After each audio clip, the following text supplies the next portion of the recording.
país está paralizado por la confirmación de la condena a Cristina Fernández de Kirchner por la causa vialidad, 6 años de prisión y además no podrá ejercer cargos públicos.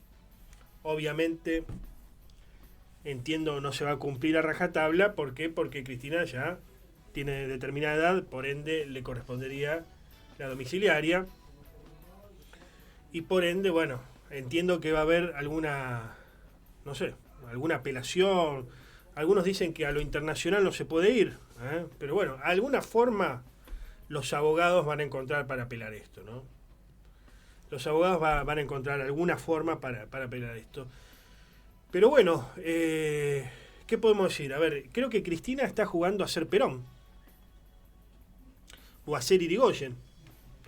Ustedes recuerdan, aquellos que leyeron historia, o a lo mejor les contó algún abuelo, Irigoyen gobernó luego del advenimiento de la ley Sáenz Peña y por ende del voto universal, gobernó de 1916 a 1922. Luego vino Marcelo T. de Alvear, un radical más liberal. Irigoyen era radical más populista, personalista, si uno quiere. Alvear, radical más liberal. Luego gobierna Alvear. Irigoyen intenta ir por un segundo mandato cuando ya estaba enfermo, estaba viejo, estaba quizás no en sus cabales y con no todas las facultades mentales funcionando al 100%. De hecho, siempre se habla del diario Irigoyen. ¿Qué era el diario Irigoyen? Era un diario que escribían algunos hijos de su madre, digamos, le escribían al presidente para contarle una realidad paralela. ¿Por qué? Porque no querían que vea la realidad que estaba sucediendo. Y eso solamente se podía hacer con una persona que no estaba en sus cabales, ¿no? O no tenía pleno uso de sus facultades mentales. Así terminó Irigoyen, ¿no? Golpe de 1930, el primer golpe militar de la Argentina del siglo XX, con Uriburu, y bueno, inaugurando una década de interrupciones institucionales mediante los golpes militares.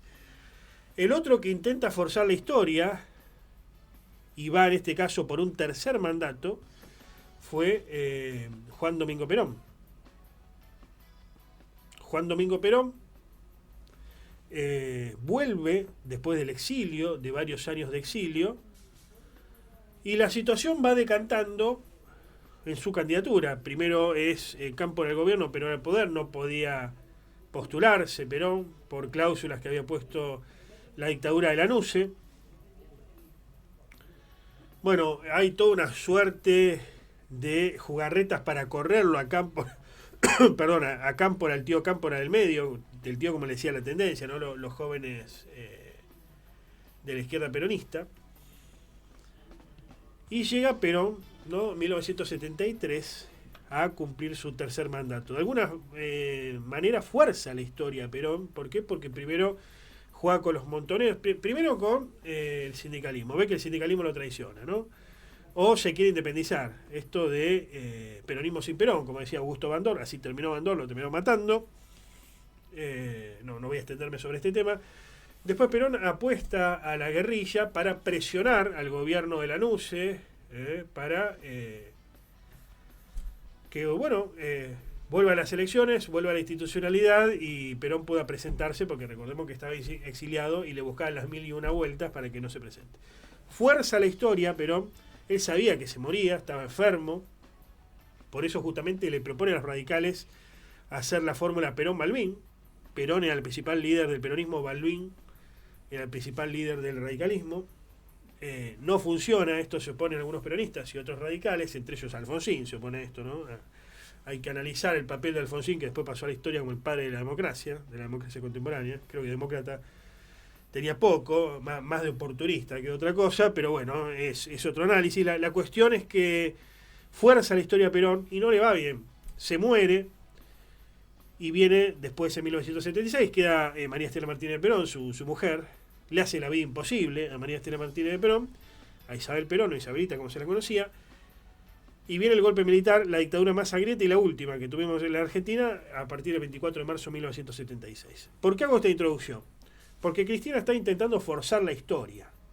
Cristina está intentando volver por tercera vez al poder y creo que la situación no está dada como para que vuelva, vuelva naturalmente. Por eso está dedicada por estas horas, entiendo que a forzar la historia. Ella quiere forzar la historia. Quiere ser Lula. A Lula le salió. Tercer mandato le salió. Algunos dirán, bueno, Lula es hoy un presidente más liberal, más de centro, es verdad.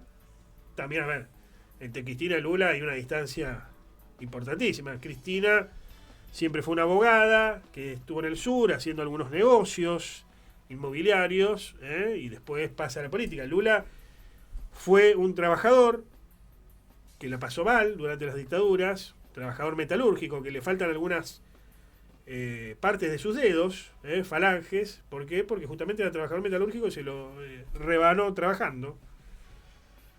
Cristina intenta ser Lula, intenta volver por tercera vez en este marco de que la justicia la condena nuevamente. Quiere generar una suerte de caldo de operativo retorno, si uno quiere, y veremos si le sale o no le sale. Yo creo que las veces que se ha intentado forzar la historia de la Argentina, digamos el gobierno de Irigoyen, digamos el gobierno de Perón, no le fue bien. Al país no le fue bien. Me parece que el kirchnerismo ya está terminado. Tuvo cosas muy interesantes, quizás durante la primera gestión del kirchnerismo, la de Néstor Kirchner. Creo que Kirchner, si bien toma el impulso de Duhalde, pero nos saca de lo más profundo, creo que es así. Pero después, a ver, a partir del 2011 los reconocen todos los economistas, incluso economistas y gente del ámbito de la producción que pasaron por gobiernos kirchneristas. Estoy hablando, por ejemplo, de Matías Culfas, que en una entrevista reconoce que en Radio Con Vos, por ejemplo, que le hacen 7K y Tenenbaum, de días pasados, reconoce que a partir del 2011 no se generó más empleo privado en la Argentina. El único empleo que se generó a partir del 2011 fue el empleo estatal. Es la verdad. Y la economía empezó a hacer esto. Cuando antes íbamos creciendo, está bien, antes veníamos de lo más profundo del abismo, de lo que fuere, pero el kirchnerismo la hizo progresar y ascender. La época de los superávit gemelos, ustedes recuerdan, ¿no? Superávit fiscal, superávit comercial, o superávit comercial, superávit fiscal. De partir del 2011 la economía empezó a hacer esto. Lo reconocen los mismos economistas kirchneristas. Por eso Cristina intenta forzar la historia, intenta volver nuevamente, intenta generar un operativo clamor, un operativo retorno. Pero ahora la pregunta es, ¿para traer qué? Para traer otro gobierno como el de Alberto Fernández, que además lo puso ella, Alberto Fernández. Porque ella, recordemos que Alberto Fernández era un operador de Manieto, un tipo más del montón, de esos lobistas que hay en la política, que había pasado por varios gobiernos, inclusive el de Carlos Saúl Menem, que se decía progresista pero pasó por el menemismo, bueno, etcétera, etcétera. La cuestión es que Cristina, a través de un tuit, lo pone a Alberto Fernández. Ella lo puso. No se puso Alberto Fernández solo, lo puso ella, porque sabía que ella, con sus votos solo, no podía llegar a la presidenta, entonces busca a alguien más cercano a la clase media o que pueda interpelar a esos sectores. Lo busca Alberto Fernández. En definitiva, ella lo pone a través de un tuit. ¿Cómo terminamos con Alberto Fernández? Del gobierno del cual ella fue vicepresidenta. Porque ella no solamente lo pone, sino fue vicepresidenta hasta el 10 de diciembre del 2023. Cristina Fernández de Kirchner, ella. Cristina no puede decir, yo estaba en otro lado, estaba de viaje. No, estabas cogobernando en todo caso. Y varios dicen que gobernabas porque Alberto era una suerte de títere. Bueno, como fuere, no terminó bien, porque por eso viene Milei. ¿Por qué gana el primer presidente libertario de la historia de la Argentina?